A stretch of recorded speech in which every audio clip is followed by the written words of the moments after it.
यो विशेष राष्ट्रिय भेला का सभा अध्यक्ष मंचमा आसीन विशिष्ट अतिथि मित्रहरू र यस भेलामा उपस्थित सबै सहभागी प्रतिनिधि मित्रहरू, आज हामी एउटा विशेष परिस्थितिमा यो विशेष राष्ट्रिय भेला सम्पन्न गर्न गइरहेका छौं र आजको यो विशेष परिस्थितिको बारेमा धेरै कुराहरू पूर्वका मित्रहरूले यहाँ भनिसक्नु भएको छ र यो विशेष परिस्थितिमा मगर संघको भूमिका के हुने, अब हामीले यो विशेष परिस्थितिमा के कस्तो भूमिका निर्वाह गर्ने भन्ने यो विशेष भेलाको जिम्मेवारी रहेको छ। यो कुराको निर्धारण गर्ने एउटा जिम्मेवारी, ऐतिहासिक जिम्मेवारी हाम्रो काँधमा आएको छ। पक्कै पनि यस विशेष भेलाले अहिले निर्वाचित गरेको र गठन गरेको नेतृत्वले यो कुरालाई सही ढंगले निरूपण गर्नेछ र यो आजको यो विशेष परिस्थितिमा यो मगर संघले खेल्नुपर्ने भूमिका यसले सफलतापूर्वक यसले निर्वाह गर्नेछ भन्ने मैले विश्वास लिएको छु र यो राष्ट्रिय भेला व्यवहार यो सफल भइसकेको छ। आज जुन उपस्थिति यो विशेष जटिल परिस्थितिमा पनि देशका कुना कुनाबाट मगर दाजुभाइ दिदीबहिनीहरू यो भेलामा उपस्थित हुनुभएको छ। यी सबै बाधाहरूलाई पन्छाउँदै चिर्दै यहाँ केन्द्रित हुनुभएको छ र त्यो कोणबाट हेर्दाखेरि यो विशेष भेला सफल भएको मैले अनुभूति गरेको छु र यस भेलाले पक्कै पनि आगामी दिनको निम्ति विशेष कार्यक्रम योजना पनि यसले निर्धारण गर्नेछ। तपाईहरुलाई थाहा छ, हाम्रो देश, हाम्रो समाज विविधताले चाहिँ युक्त भएको समाज छ। हाम्रो संविधानले नै यो कुरालाई चाहिँ इंगित गरेको छ। हाम्रो समाज, हाम्रो देश वर्गीय समाज हो। यो विभिन्न वर्गहरूबाट यो समाज, यो देशको निर्माण भएको छ। यो समाज विभिन्न जातिहरूबाट निर्माण भएको छ।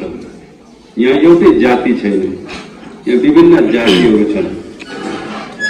ती जातिहरू भित्र हामी जनजाति पनि भन्छ, अरू गैर जनजातिहरू पनि छन्।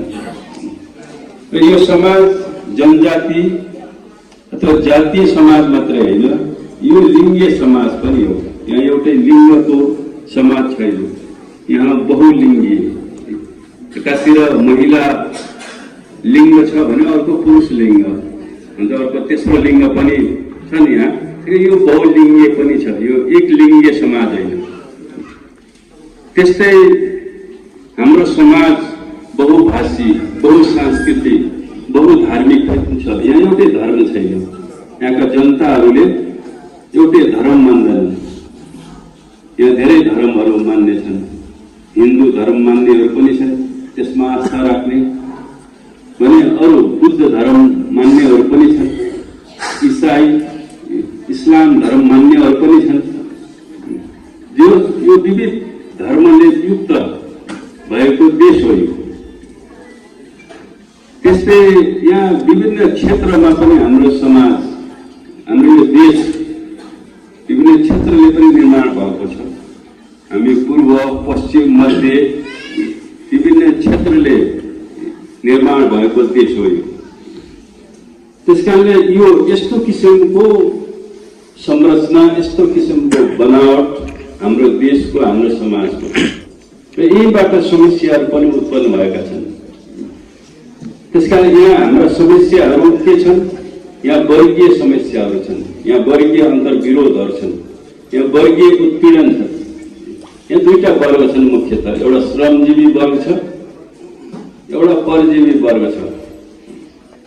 यहाँ यो दुईटा वर्गहरूको बीचमा अन्तर्विरोध छ, समस्या छ। यहाँ वर्गीय उत्पीडन छन्, त्यो चाहे जनजाति वर्गको होस्, चाहे त्यो खास आर्य जातिको होस्, अथवा त्यो महिला लिङ्गको होस् अथवा पुरुष लिङ्गको होस्, त्यो जुनसुकै धर्म मान्ने होस्, ती वर्गमा विभाजित छन्। त्यहाँ श्रमजी छन् एकातिर भने अर्कोतिर परजीवीहरू छन् र त्यहाँ द्वन्द्व छ, त्यहाँ सङ्घर्ष छ, त्यहाँ अन्तर्विरोध छ, त्यहाँ उत्पीडन छ। त्यसकारण हाम्रो एउटा जिम्मेवारी, एउटा हाम्रो काम भनेको यो अन्तर्विरोध र यो समस्यालाई हल गर्ने हो, वर्गीय उत्पीडनको अन्त्य गर्ने हो। यो दोस्रो, यहाँ जातीय विभेदहरू छ, जातीय असमानताहरू छन् र जातीय उत्पीडन हामीले देख्छौँ यो समाजमा। जहिलेदेखि जातिहरूको उत्पीडन भयो त्यसैदेखि जातीय अन्तर्विरोधहरू पनि पैदा भयो र त्यहाँ जातीय उत्पीडनको पनि सुरुवात भयो। यो पनि हामीले देखेका छौँ र यो उत्पीडित जाति मध्येमा जनजातिहरू पनि पर्छन्। त्यसकारणले यो जाति उत्पीडनको अन्त्य गर्ने पनि हाम्रो एउटा चाहिँ जिम्मेवारी, एउटा भूमिका हो। मगर जाति लामो समयसम्म चाहिँ उत्पीडित अवस्थामा रह्यो। उत्पीडन विभिन्न किसिमका हुन्छन्, त्यो राजनीतिक उत्पीडन, त्यो आर्थिक उत्पीडन, त्यो सांस्कृतिक उत्पीडन, विविध रूपमा चाहिँ त्यो उत्पीडन हुन्छ, त्यो शोषण हुन्छ। त्यसकारणले जनजातिहरू जो उत्पीडित समुदाय, उत्पीडित जनता हुन्, उनीहरूले यो जाति उत्पीडनको निम्ति सङ्घर्ष गर्दै आए। त्यस्तै यहाँ लिङ्गीय उत्पीडन पनि छ। यो आधा भन्दा बढी यो देशका जनता भनेको महिलाहरू हुन्, हाम्रा दिदी बहिनी आमाहरू हुन् भने आधा भन्दाले कम पुरुषहरू छन्। जनताको परिभाषा हामीले खोज्दाखेरि जनता दुई भागमा विभाजित छन्, एउटा महिला जनता, एउटा पुरुष जनता। र त्यहाँ पनि अन्तर्विरोध छ, त्यहाँ पनि समस्याहरू छन्, त्यहाँ पनि उत्पीडन छ हाम्रो समाजमा लामो समयदेखि र अहिले पनि। त्यहाँ पुरुषहरूको उत्पीडन छ महिलाहरूमाथि, पुरुषहरूको एकाधिकार छ लामो समयदेखि। यस्तो किसिमको अन्तर्विरोध, उत्पीडन, लिङ्गीय उत्पीडन पनि छ र हाम्रो एउटा जिम्मेवारी भनेको यो लिङ्गीय उत्पीडनको पनि अन्त्य गर्ने र पुरुष र महिलाको बीचमा समानता होस्, उनीहरूको समान अधिकार होस्। यो ढङ्गको समाज निर्माण गर्ने, त्यस्तो ढङ्गको नेपाल निर्माण गर्ने, त्यस्तो ढङ्गको व्यवस्था हामीले निर्माण गर्ने अथवा को स्थापना गर्ने भन्ने हाम्रो लक्ष्य हो। त्यस्तै यहाँ धार्मिक विभेदहरू पनि छन्। लामो समयसम्म एउटा धर्मको एकाधिकार भयो, उसको वर्चस्व चाहिँ यो देशमा भयो। अन्य धर्म मान्नेहरूलाई अलि उपेक्षा गरियो, उनीहरूलाई एउटा समान दर्जा, यो सम्मान, मर्यादा उनीहरूले पाएन। लामो समयसम्म हाम्रो देश एउटा धर्म सापेक्ष देशको रूपमा रह्यो। हिन्दू राज्य भनियो, खालि हिन्दू धर्मको एकाधिकार यहाँ रह्यो। अन्य धर्महरूले जुन सम्मान स्थान पाउनु पर्ने हो, समान स्थान त्यो उनीहरूलाई पाएन। त्यसैले यो देशमा धार्मिक अन्तर्विरोधहरू पनि छन्, धार्मिक उत्पीडनहरू पनि छन् र त्यो अहिले हामीले कानुनी रूपबाट, संवैधानिक रूपबाट यो देशलाई हामीले धर्मनिरपेक्ष देश, राज्य घोषणा गरे पनि अझ पनि यहाँ धार्मिक अन्तर्विरोधहरू, असमानताहरू, विभेदहरू अझ पनि छ। त्यस्तै हाम्रो देशको समस्या, हाम्रो समाजको समस्या भनेको मैले अघि भने कि यहाँ विविध क्षेत्रहरू पनि छन्। यस्ता क्षेत्रहरू छन् जो एकदम पिछडिएको छ, उपेक्षित क्षेत्रहरू। हामीले कैयन क्षेत्रहरूले विकसित छन् भने कैयन क्षेत्रहरू हाम्रा एकदम पिछडिएका, उपेक्षित अवस्थामा छन्। विशेष गरेर हामी भन्छौँ पश्चिमतिरको कर्णाली क्षेत्र जुन छ त्यो एकदम उपेक्षित छ। कुनै जमानामा यो सबभन्दा अगाडि थियो यी क्षेत्रहरू, यो खसान भनौँ, त्यहाँ हाम्रो जो नेपाली भाषा त्यहीबाट उत्पत्ति भयो सिङ्जाबाट। तर अब अहिले पछि आएर चाहिँ त्यो फेरि उपेक्षित क्षेत्रभित्र पर्यो र त्यो विकासको दृष्टिकोणले अरू क्षेत्रहरूले अगाडि गए तर त्यो उपेक्षित भयो। शासकहरूले त्यो क्षेत्रहरूलाई त्यति ध्यान दिएन। त्यसैले एउटा क्षेत्रीय अन्तर्विरोध पनि छ। तपाईँ पश्चिम जानुभयो भने हामी यतातिर कसलाई चाहिँ पूर्वेली भन्छन् र पूर्वेलीलाई चाहिँ उनीहरूले त्यति मन पराउँदैन पश्चिमीहरूले। सुदूर पूर्व अथवा कर्णालीतिर तपाईँ जानुभयो भने, किनभने यिनीहरूले हामीलाई चाहिँ शोषण गरेका हुन्, उत्पीडन गरेका हुन्, हाम्रो उपेक्षा गरेका हुन् शासकहरूले जो केन्द्रमा। किन केन्द्रको सत्ता धेरै जस्तो पूर्वेलीहरूले अथवा चाहिँ पश्चिमभन्दा अरूहरूले चाहिँ तिनीहरूको हातमा रहेर उनीहरूले त्यसको उपेक्षा गरे भन्ने यो किसिमको देखेर एउटा समस्या हामीले हल गर्नुपर्ने भनेको यो क्षेत्रीय जो विभेदहरू छ, उत्पीडन छ, असमानता छ, असन्तुलन छ, त्यसलाई पनि एउटा सन्तुलनमा ल्याउने र सबै क्षेत्रहरूको समान ढङ्गले चाहिँ विकास होस्, त्यो ढङ्गको एउटा व्यवस्था, त्यो ढङ्गको एउटा अवस्था हामीले सृजना गर्ने हाम्रो जिम्मेवारी पनि हो। अब यही कोणबाट हेर्दाखेरि मगर समुदायमा अब हामीले विषयलाई केन्द्र गर्दाखेरि मगर समुदाय भनेको एउटा उत्पीडित जाति समुदायभित्र पर्यो। हामीले त्यसरी परिभाषित गर्दै आएका छौँ। यो एउटा श्रमजीवी वर्ग पनि हो। मूल रूपमा चाहिँ यो समुदाय थियो श्रमजीवी समुदाय हो। यसमा शोषक वर्ग भन्ने, परजीवी वर्ग भन्ने बिर्लै पाइन्छ यसमा चाहिँ। यसको आम रूपमा यो अब यसमा लिङ्गीय समस्याहरू पनि यो समाजभित्र छ र यो समाजभित्र यो जातिभित्र क्षेत्रीय असन्तुलन असमानता पनि छ। मगरहरू हामीले हेऱ्यौँ भने अघि यहाँका कमरेडहरूले भनेको वक्ता कि 77 जिल्लामा मगरहरू फैलिएका छन्। खास उद्गम थलो मगरहरूको आदिष्ट भूमि भनेको त अब मध्य नेपालमा भयो। तर उनीहरू नेपालको एकीकरणको क्रममा सबै पूर्व पश्चिम सबै ठाउँमा उनीहरू फैलिएर गए र यो स्थितिमा छ र कहीँ अब कर्णालीमा भएका सुदूरपश्चिममा भएका मगरहरू अलि उपेक्षित र उत्पीडित, उनीहरू अझ 2013 एउटा उत्पीडनका शिकार हुनुभएका छन्। त्यस कारणले मगर जातिमा यी सबै समस्याहरू, धार्मिक समस्या, धार्मिक विभेदका शिकार पनि यो समुदाय हुँदै आएको छ। यिनीहरूको भाषा संस्कृति, यहाँ सांस्कृतिक विवाद छ, यसको भाषालाई पनि उपेक्षा गरिँदै आएको थियो।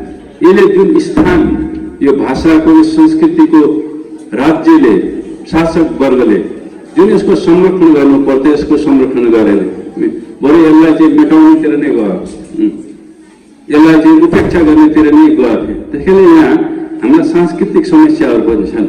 शिक्षामा यो जातिको जुन पहुँच हुनु पर्थ्यो उच्च शिक्षाहरूमा त्यो हुन सकेन।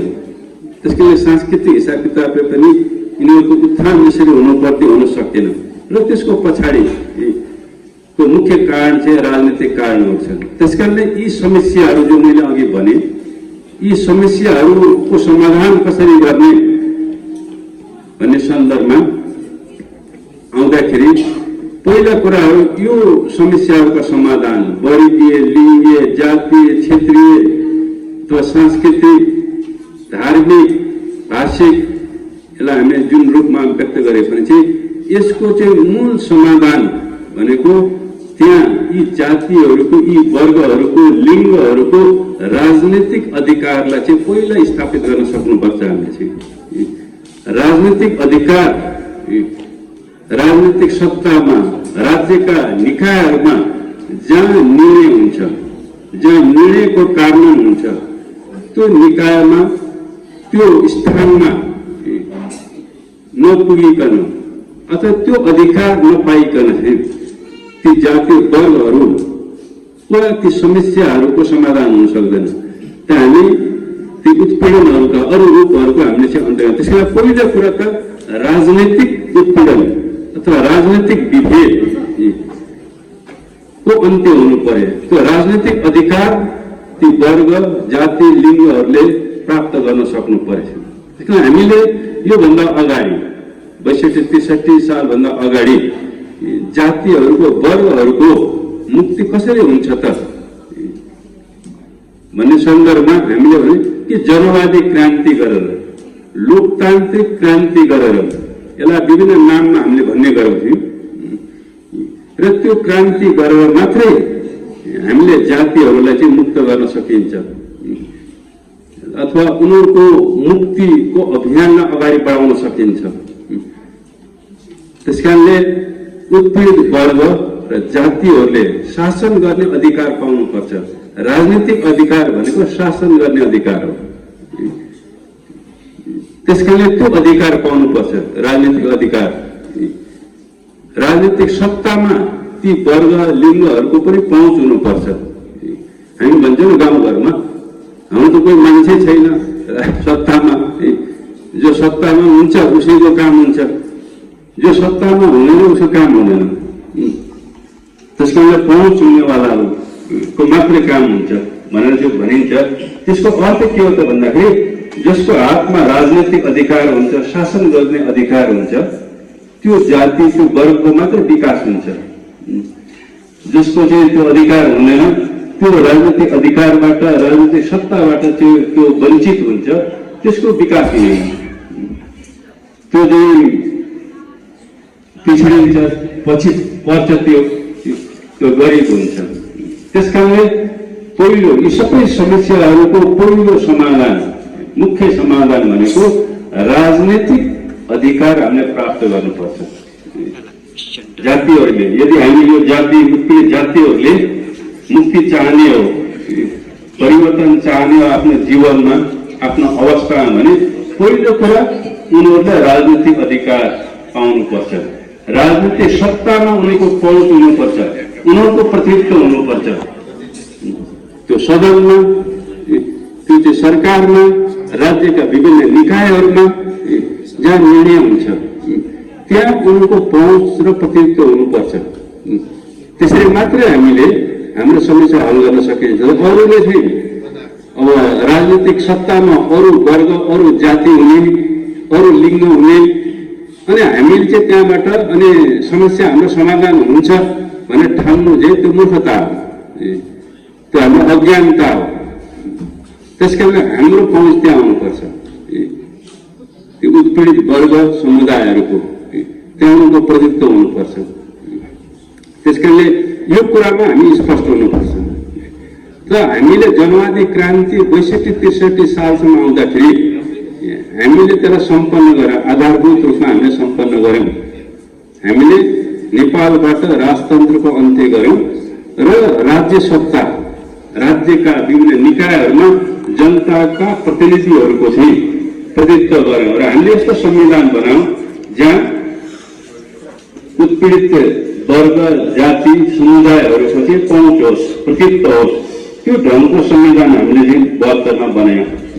त्यहाँ हामीले समावेशी समानुपातिक प्रतिनिधित्व, जनजातिहरूको प्रतिनिधित्व गर्ने त्यस्तो किसिमको व्यवस्था, जसलाई अब हामीले संघीय लोकतान्त्रिक गणतन्त्र भनौँ, त्यसको हामीले संविधान बनायौं। त्यहाँ अब हामीले अहिलेको संविधानमा महिलाहरूको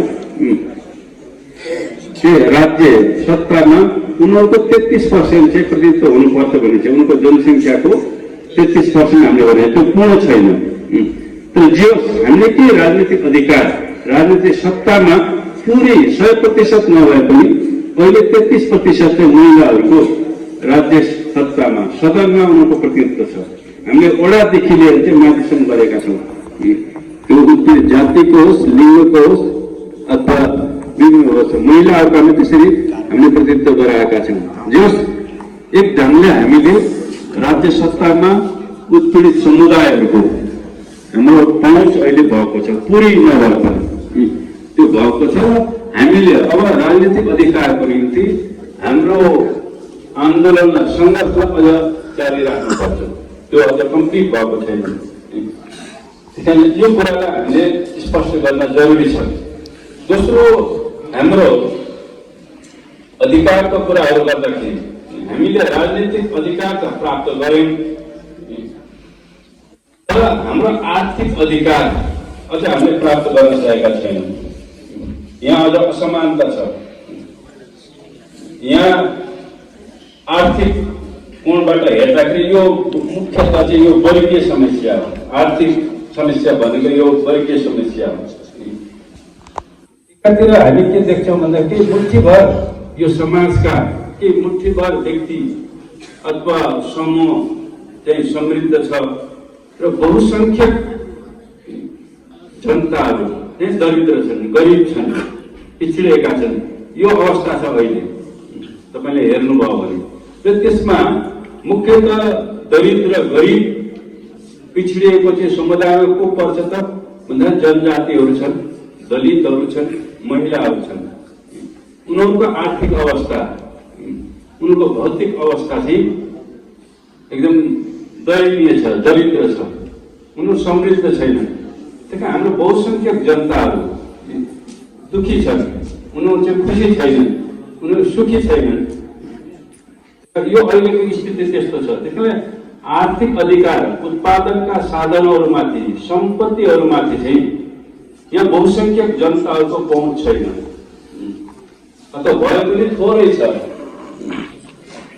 र केही मुठ्ठीभरहरूको मात्रै यहाँका उत्पादनका साधन, सम्पत्ति, सम्पदाहरूमाथि चाहिँ केही मुठ्ठीभरहरूको मात्रै चाहिँ पहुँच छ, एकाधिकार छ। यस्तो किसिमको अहिलेको अवस्था छ। त्यसकारणले यहाँका सबै अन्तर्विरोधहरू, सबै समस्याहरू हल गर्न, राजनीतिक समस्या आधारभूत रूपमा हामीले हल गर्यौं, तर आर्थिक समस्या अझ हल भएको छैन। त्यही यसलाई कसरी हल गर्ने त? त्यही कारण अब यसलाई हल गर्नको अर्को क्रान्ति गर्नुपर्ने आवश्यकता देखा पर्यो। राजनीतिक क्रान्ति हामीले गर्यौं। जनवादी क्रान्ति भनेको राजनीतिक अधिकार प्राप्त गर्ने, सत्तामा चाहिँ हाम्रो पहुँच पुर्याउने कुरा हो। त्यो त हामीले सम्पन्न गर्यौं। तर यहाँ त्यसो गर्दा पनि फेरि यहाँ कस्तो स्थिति रह्यो भने हामी बहुसंख्यक त हामी दरिद्र छौँ। त्यो जनजाति होस् चाहे गैर जनजाति होस्, खस आर्यहरूको पनि बहुसंख्यक दरिद्र अवस्थामा छ। केही त्यसमा केही सीमित अल्पसंख्यकहरू मात्रै समृद्ध छन्। त्यहाँ पनि उत्पीडित वर्ग, दरिद्र चाहिँ वर्ग, समुदायहरू चाहिँ गैर जनजातिहरूमा पनि छ, ठुलो संख्यामा छ। त्यो जनजातिमा मात्रै होइन, त्यो दलितमा मात्रै होइन, त्यो मधेसीमा मात्रै होइन, त्यो मुस्लिममा मात्रै होइन, अथवा अरू बुद्ध अथवा मुस्लिम, इसाई धर्म मान्ने भने हिन्दू धर्म मान्नेहरूमा पनि दरिद्र तबका, ठुलो तबका, बहुसंख्यक भन्न तबका चाहिँ दरिद्र छ। त्यही कारण यहाँ आर्थिक असमानता छ। त्यसकारणले यो असमानतालाई हामीले हटाउनको लागि अर्को क्रान्ति गर्नुपर्ने आवश्यकता पैदा हुन्छ। त्यसलाई हिजो हामीले चाहिँ जनवादी क्रान्ति जिन्दाबाद भनेर भन्थ्यौँ नि, अब त्यसरी हल गर्दैन। त्यो जनवादी क्रान्तिले हल गर्दैन, अब त्यसलाई समाजवादी क्रान्तिले मात्र हल गर्छ। त्यसकारण आजको सबै जाति, वर्ग, लिङ्गहरूको आजको कार्यदिशा, आजको कार्यक्रम, आजको नीति भनेको समाजवाद हो।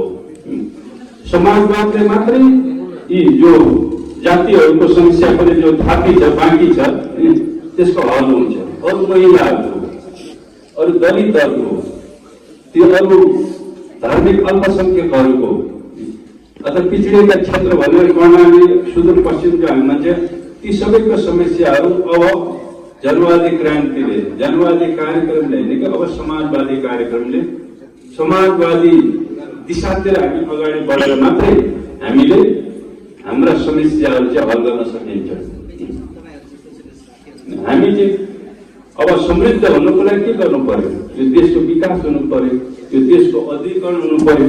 अहिले हाम्रा लाखौं दाजुभाइहरू, 50औं लाख अहिले खाडी मुलुकमा, विश्वका विभिन्न मुलुकमा छरिएका छन्।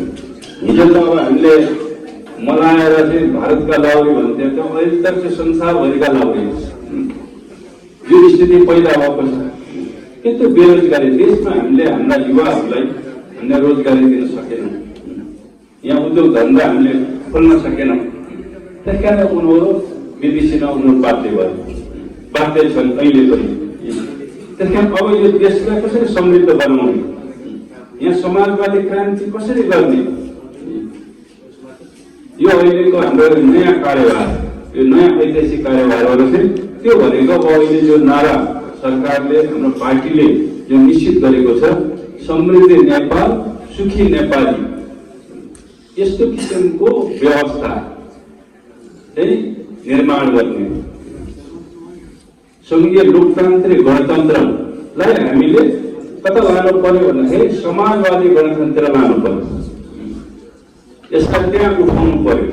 त्यसको निम्ति हामीले देशमा छिटोभन्दा छिटो देशको औद्योगिकरण गर्नु पर्यो, देशमा विकासका पूर्वाधारहरू छिटोभन्दा छिटो खडा गर्नु पर्यो, देशमा चाहिँ कृषिको आधुनिकीकरण गर्नु पर्यो, छिटोभन्दा छिटो कृषिको आधुनिकीकरण गर्नु पर्यो, शिक्षामा आमूल परिवर्तन गर्नु पर्यो। के तपाईले उद्योग धन्दा चलाउन, कृषिको आधुनिकीकरण गर्नको लागि त हामीलाई दक्ष जनशक्ति चाहियो नि, शिक्षित यहाँ युवा युवतीहरू चाहियो, श्रम शक्तिहरू चाहियो। त्यसकारण शिक्षामा आमूल परिवर्तन गर्नु पर्यो। त्यसो नगरिकन हामीले चाहिँ औद्योगिकरण गर्न सकिन्न। हामीले उद्योग सञ्चालन गर्नको लागि विद्युत उत्पादन गर्नु पर्यो, हजारौं मेगावाट विद्युत उत्पादन गरेर नै बल्ल उद्योग धन्दा कल कारखाना चलाउन सकिन्छ। अब बिजुली छैन अनि उद्योग खोल्ने भनेर त हुँदैन। कृषिको आधुनिकीकरण गर्नको निम्ति हामीलाई ऊर्जा चाहियो। त्यसकारणले विकासका पूर्वाधार हामीले खडा गर्नु पर्यो।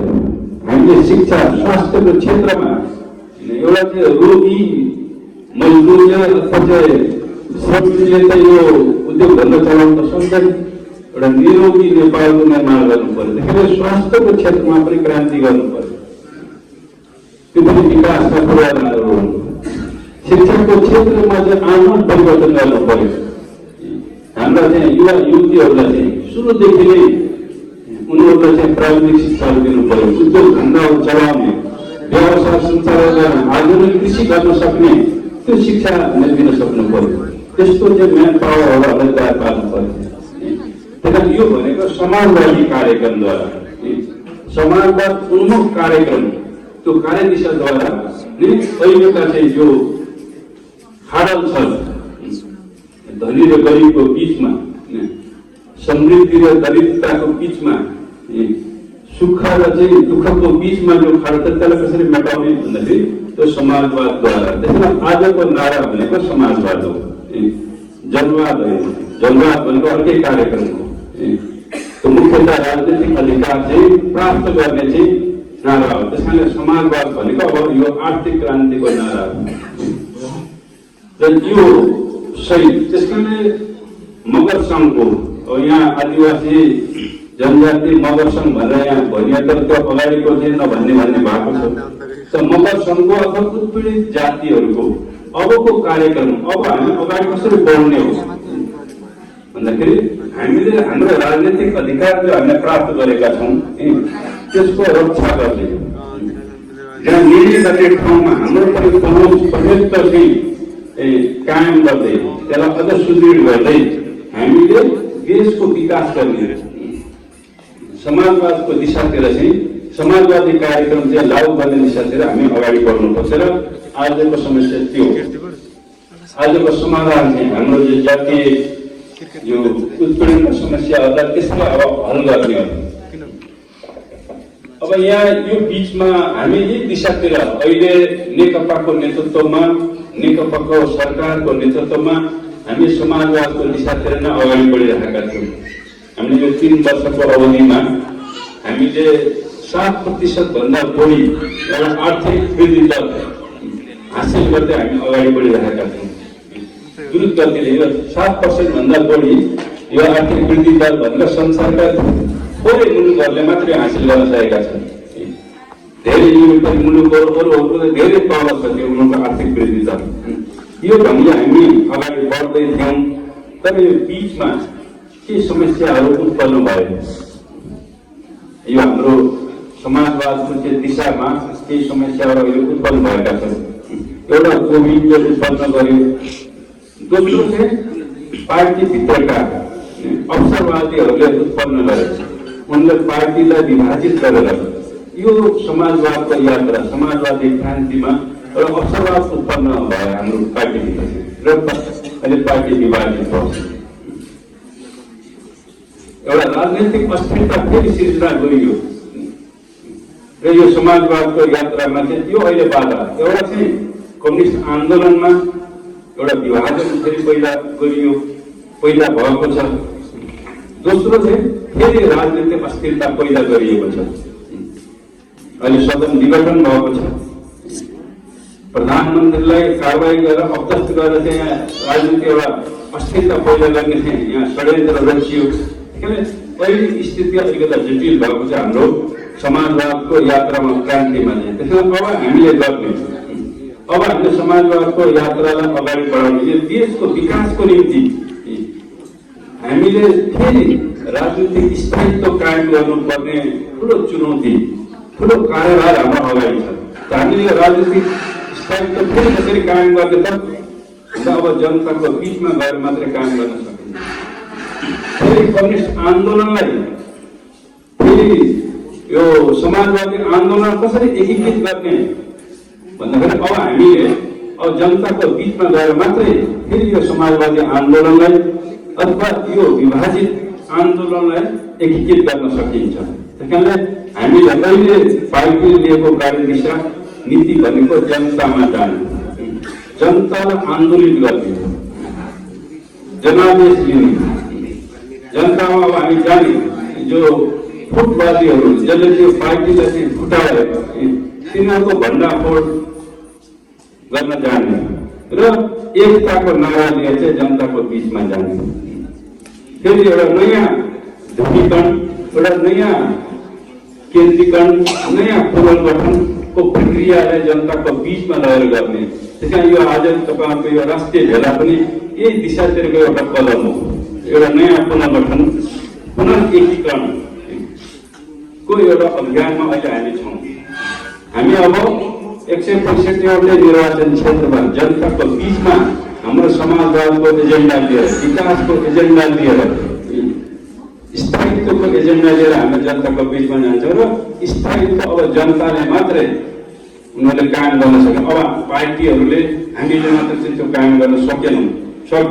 त्यस कारणले जनतामा जानु परेको आवश्यकता त्यो हो। अहिले बहस चलिरहेको छ। सरकारले जुन कदम लियो सदन विघटन गर्दै, यो संवैधानिक हो कि असंवैधानिक हो भन्ने प्रश्नहरू उठेको छ। एउटा बहस हो यहाँ उठेको छ। निश्चित रूपमा सरकारले लिएको कदम संवैधानिक हो। यो एउटा अग्रगामी कदम हो, एउटा राजनीतिक स्थायित्वको निम्ति उठाएको कदम हो। किनभने पार्टी भित्रका अवसरवादी तत्त्वहरूले सदनलाई उनीहरूले विभाजित गरे, उनीहरूले सरकारको नेतृत्वलाई अपदस्थ गर्न खोजे र यसरी उनीहरूले एउटा राजनीतिक अस्थिरता उनीहरूले चाहिँ पैदा गरे।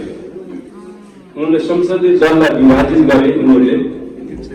त्यसकारणले सदन वास्तवमा त्यो एउटा अस्थिरता पैदा गर्ने संयन्त्रमा परिणत भइसक्यो। त्यस कारणले त्यसको अब औचित्य पनि सिद्धियो। किन अब यो सदन जो विघटित भयो, त्यो सदनले अस्थिरता बाहेक अरू केही पनि उत्पादन गर्ने भएन। त्यसकारण त्यसलाई विघटन गर्न आवश्यक देखियो र त्यसलाई त्यसरी विघटन गरे। अब पुरानो संसदले होइन, अब नयाँ संसदले मात्रै स्थायित्व दिन्छ यो देशलाई र स्थायित्वले मात्रै देशलाई फेरि विकासको दिशातिर चाहिँ अगाडि बढाउन सक्छ भनेर यो कदम उठाइएको हो। त्यसकारणले अहिले देशव्यापी रूपमा यो बहस अहिले चलिरहेको छ, विभिन्न जनप्रदर्शनको रूपमा, जनसभाहरूको रूपमा, र हामीले देखिरहेका छौँ जनताले सरकारले लिएको कदमलाई उनीहरूले व्यापक रूपमा उनीहरूले समर्थन गरेका छन्। सरकारले राजनीतिक स्थायित्वको निम्ति जो कदम उठायो सदनलाई विघटन गर्ने, त्यो एकदम सही छ भन्ने कुरा जनताले अनुमोदन गरिरहेका छन्। भोलि 23 गते पनि एउटा विशाल एउटा जनसमर्थन, एउटा जनलहरको रूपमा भोलि यहाँ व्यक्त हुनेछ। यो दिशातिर गइरहेको छ। यो भनेको एउटा गुटवादको विरुद्धको एउटा आन्दोलन पनि हो, यो गुटवादको विरुद्धको एउटा आन्दोलन पनि हो, यो एउटा एकता अभियान पनि हो। अब हामी यो सँगसँगै यसले सँगसँगै चाहिँ के गरिरहेको हुन्छ भने पार्टीको पनि शुद्धिकरण गरिरहेको हुन्छ र पार्टी पङ्क्तिबाट अवसरवादीहरूलाई किनारा लगाउने त्यो जनताले किनारा लगाउँछ। भोलि आम निर्वाचनमा अवसरवादीहरूलाई किनारा लगाएर र सबै अग्रगामी शक्तिहरूलाई क्रान्तिकारीहरूलाई एकजुट गरेर जनताले चाहिँ फेरि नयाँ ढङ्गले पार्टीको पनि एउटा ध्रुवीकरण एकीकरण गरिदिन्छ। जसरी चाहिँ हिजो हामीले वामपन्थी आन्दोलन र कम्युनिस्ट आन्दोलनलाई जनताकै माध्यमबाट निर्वाचनकै माध्यमबाट जनतामा नै गएर हामीले चाहिँ कम्युनिस्ट आन्दोलन विभाजित कम्युनिस्ट आन्दोलनलाई हामीले एकीकरण गरेका थियौँ, ध्रुवीकरण गरेका थियौँ। जनतामा गएर जनताले हामीलाई चाहिँ स्थायित्वको चाहिँ म्यान्डेट दिएका थिए, 2 तिहाईको जनमत दिएका थिए भने अब पनि फेरि चाहिँ एकताको निम्ति फेरि स्थायित्वको निम्ति जनतामा जाने नै उपयुक्त सही एउटा नीति हो, सही कदम हो भन्ने हाम्रो ठहर छ। पक्कै पनि यो राष्ट्रिय भेलाले यो कदमलाई समर्थन गरेको छ र दृढतापूर्वक यसलाई समर्थन गर्नेछ भन्ने मैले विश्वास लिएको छु।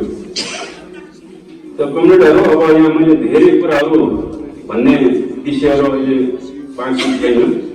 भोलि हाम्रो बृहत जनसभा पनि हुँदैछ, त्यहाँ पनि धेरै कुराहरू आउनेछन्। अहिले यो राष्ट्रिय भेलाले मुख्यतः 2टा कुराहरू गर्न जरुरी छ भन्ने लाग्छ। एउटा फेरि एकताको निम्ति कम्युनिस्ट आन्दोलनको एकताको निम्ति एउटा नयाँ अभियान फेरि हामी सुरु गर्नुपर्छ। हामी सुरु गरेका छौँ। हामीले यो अभियानमा यहाँहरू हाम्रो यो मगर समुदाय पनि हाम्रो मगर सङ्घ पनि एकताको पक्षमा यो एकता अभियानमा चाहिँ दृढतापूर्वक लाग्नेछ भन्ने मैले विश्वास लिएको छु।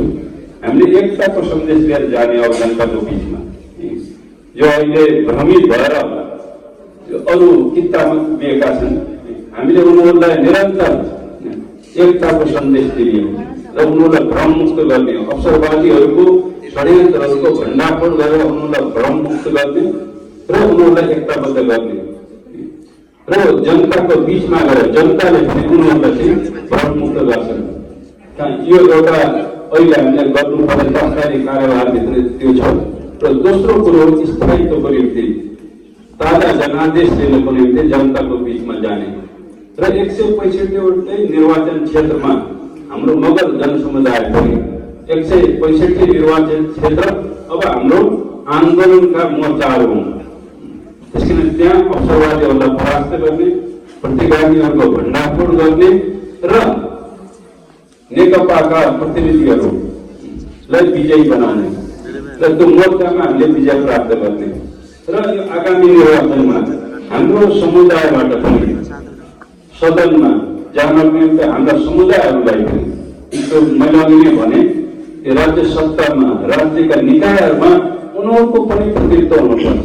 यो समुदायको मुक्तिको निम्ति, समुदायको अधिकारको निम्ति, यसको विकासको निम्ति, यसका धार्मिक सांस्कृतिक यसको संरक्षणको निम्ति पनि उनीहरू पनि आगामी निर्वाचनको माध्यमबाट निर्णय गर्ने ठाउँमा त्यो सत्ताका निकायहरूमा चाहिँ त्यो सदन हो, सरकार हो र अन्य निकायहरूमा उनीहरूको पनि प्रतिनिधित्व हुनुपर्छ भन्ने आवाज सहित हामी 165वटा निर्वाचन क्षेत्रमा हामी जान जरुरी छ।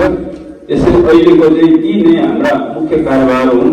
यो राष्ट्रिय भेलाले यिनै कार्यभारहरूलाई ठोस योजनाको रूप दिनेछ र आगामी दिनमा अब छिटै नै अदालतले पनि आफ्नो आदेश जारी गर्नेछ भन्ने हामीलाई विश्वास छ र अदालतले पनि सरकारको निर्णयलाई नै सदर गर्छ भन्ने हाम्रो विश्वास छ। अब यता निर्वाचन आयोगले एक ढङ्गले निर्णय दिइसकेको छ, तैपनि त्यहाँ केही कामहरू फेरि नियमहरू चाहिँ अर्को पक्षले उठाइरहेका छन्। किनभने निर्वाचन आयोगले नेकपा फुटेको छैन भन्ने निर्णय दिइसकेको छ। नेकपा त्यही हो जहाँ अध्यक्ष र महासचिव छन्, त्यही नै नेकपा हो भनेर उसले निर्णय दिइसकेको छ। त्यसकारणले अब यसको विरुद्धमा फेरि अर्को पक्ष अलि गुटवादी फुटवादी पक्षहरूले फेरि उजुरी दिएका छन् र उनीहरूले एउटा आधिकारिक पार्टी हाल्यौँ भनेर उनीहरूले गरेका छन्। त्यसमा हामीलाई के विश्वास छ भने अब उनीहरूले त्यो मान्यता उनीहरूले पाउँदैनन् निर्वाचन आयोगले एउटा निर्णय दिइसकेको छ। त्यसकारणले भोलि निर्वाचन चिन्ह पनि संस्थापन पक्षै हुन्छ, किनभने पार्टी फुटेको छैन। किनभने अरूको फुटेकाहरू या त भोलि गएर पार्टीमा फर्किनु पर्ने स्थिति आउँछ, या उनीहरू घोषित रूपमा चाहिँ अर्को पार्टी घोषणा गरेर जानुपर्ने स्थिति पैदा हुन्छ। त्यसकारणले हामीलाई लाग्छ अब उनीहरू अन्तिममा अब फेरि आफ्नै घरमा फर्किने हुनेछ भन्ने हामीलाई विश्वास छ। र हाम्रो कोसिस पनि ती घरबाट निस्केकाहरूलाई फर्काउने नै हाम्रो कोसिस हुनुपर्छ, किन हाम्रो एकताको लागि हो। हामीले उनीहरूलाई धकेल्ने हाम्रो फुटबाजी लाग्ने, हाम्रो गुटबाजी लाग्ने। त्यसकारण हामीले ती भ्रममा परेकाहरूलाई स्पष्ट गर्ने र घरबाट भागेका निस्किएकाहरूलाई फेरि घरमा फर्काउने नै हाम्रो जोड हुनुपर्छ। यही एकताको सन्देश लिएर हाम्रो मगर समुदायहरूले चाहिँ हामी जनताको बिचमा जानेछौँ भन्ने यही अपिल गर्दै र अन्तिममा यो विशेष राष्ट्रिय भेलाको पुनः सफलताको कामना गर्दै म बिदा हुन्छु। धन्यवाद।